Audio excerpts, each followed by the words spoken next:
మోడీ గారు దేశానికి చేసిందంటూ చెప్పడానికి లెక్కలో చెప్పలేకపోతున్నా నేనైతే. అసలు అతని గురించి మాట్లాడాలన్నా నాకు మాటలు రావట్లేదు.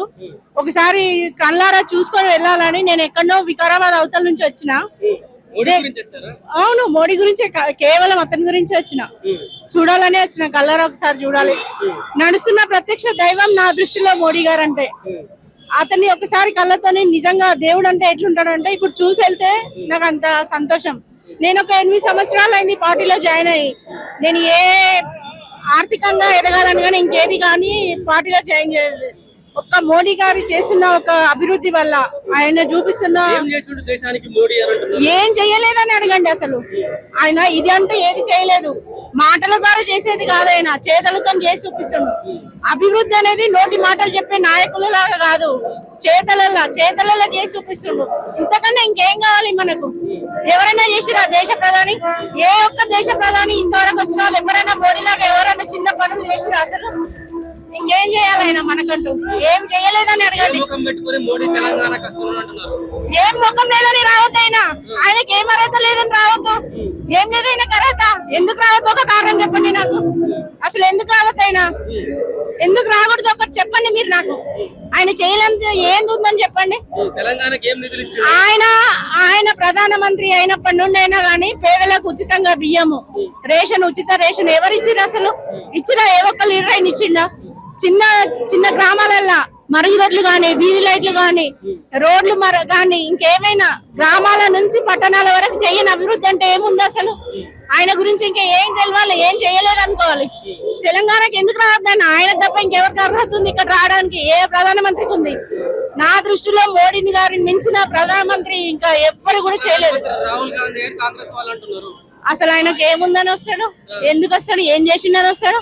ఈ దేశ లేదు. ఒక విదేశీ వనిత పుట్టిన బిడ్డ ఈ దేశానికి ఎట్లా ప్రధానమంత్రి అవుతాడు? అసలు కాడైనా ఆయనకి ఈ దేశానికి ప్రధానమంత్రి అయ్యే అర్హత లేదు. కావద్దు కూడా, కానీయం కూడా. అంతే. 100% తెలంగాణ పక్కా బీజేపీ 100% తెలంగాణ. అంతే. 100కి 200% సాధ్యం. హిందువులందరూ ఏకమైరా అంటే ఏం చెప్తారు?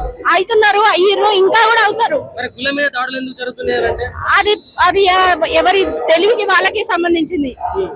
ఐక్యత ఎందుకు లేదు? ఎందుకు కాదు? ఎందుకు లేదు? ఎందుకు కాదు ఐక్యత? ఆల్రెడీ అవుతున్నది. దేశం మొత్తం చూసలేమా మనం? దేశం అంటేనే హిందూ రాష్ట్రం. ఇది భారతదేశమే హిందూ రాష్ట్రం. ఒక విదేశీ వనిత పుట్టిన బిడ్డ ఎప్పటికీ దేశ ప్రధాని కాలేడు, కానివ్వం కూడా. సో తెలంగాణకి మోడీ వస్తున్నాడు, ఏం చెప్తారు మోడీ గురించి చెప్పాలంటే? ఎందుకు వస్తున్నాడు అంటే అందరిని చూడడానికి ఇక్కడ కూడా ఆయన రూల్ చేయాలనుకుంటుండు. ఇక్కడ ఎట్లా మన ఏమంటారు గుళ్ళ మీద దాడి, ఇక్కడ హిందువులకి ఎట్లా సేఫ్టీ లేదు.